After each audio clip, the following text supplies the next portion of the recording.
टुनटुनी एक गरीब माँ बाप की बेटी थी। इसी तरह उसके माँ बाप ने उसकी शादी जंगल में रहने वाले बंटी नाम के कबूतर से कर दी थी।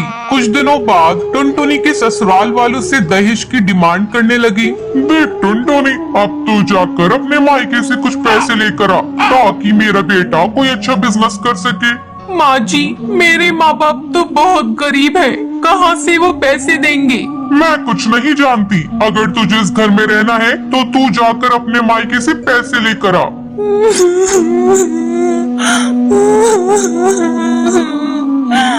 ठीक है माँ जी, मैं जा रही हूँ, लेकिन मुझे नहीं लगता कि मेरे माँ बाप आपकी डिमांड को पूरा कर सकेंगे। अगर तू पैसे लेकर नहीं आएगी तो तू वहीं रह जाना, यहाँ आने की कोशिश भी मत करना। मेरा बेटा जवान है, मैं उसकी दूसरी शादी कर दूंगी। मजबूरी में टुनटुनी अपने मायके जाती है, लेकिन अपने माँ बाप की हालत देखकर वो उनसे कुछ कहती नहीं है। एक दिन टुनटुनी को उल्टी होने लगती है।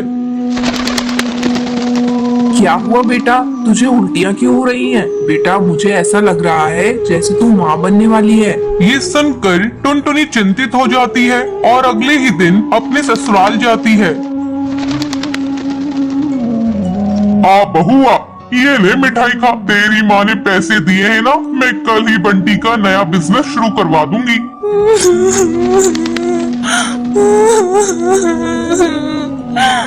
माँ जी, मेरे माँ बाप ने मुझे कोई पैसे नहीं दिए हैं। उनकी हालत देखकर मैं तो उनसे पैसों की बात ही नहीं कर पाई।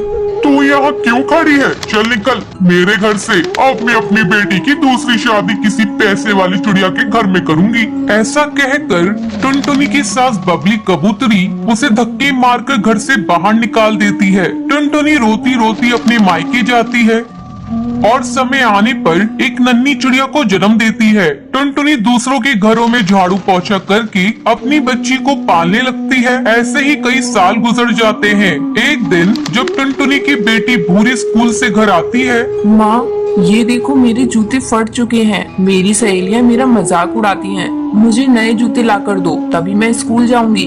ठीक है बेटा, मैं ला दूंगी, लेकिन 1-2 दिन रुक जा। जैसे ही मुझे महीने के पैसे मिलेंगे मैं तुझे खरीद कर ला दूंगी। ठीक है माँ, मैं 2 दिनों तक इंतजार कर लूंगी। अगर तुमने मेरे नए जूते नहीं लाए तो फिर मैं स्कूल नहीं जाऊंगी। 2 दिनों बाद जब टुनटुनी भूरी के लिए जूते खरीद कर लाती है, भूरी उसे देखकर खुश हो जाती है।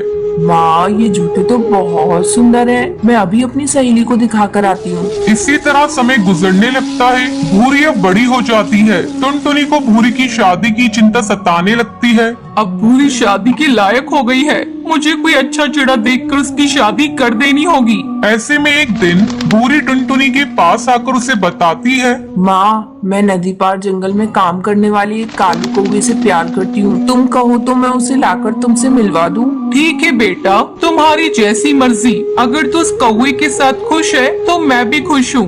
भूरी उस कालू कौवे को टुनटुनी से मिलवाती है। जल्दी उन दोनों की शादी की तारीख पक्की हो जाती है। एक दिन भूरी जब अपने बॉयफ्रेंड कालू के साथ घूम रही थी, तभी उसके हवाई मोटर का एक्सीडेंट हो जाता है और इस हादसे में भूरी की आंखों की रोशनी चली जाती है। तब टुनटुनी डॉक्टर से कहती है,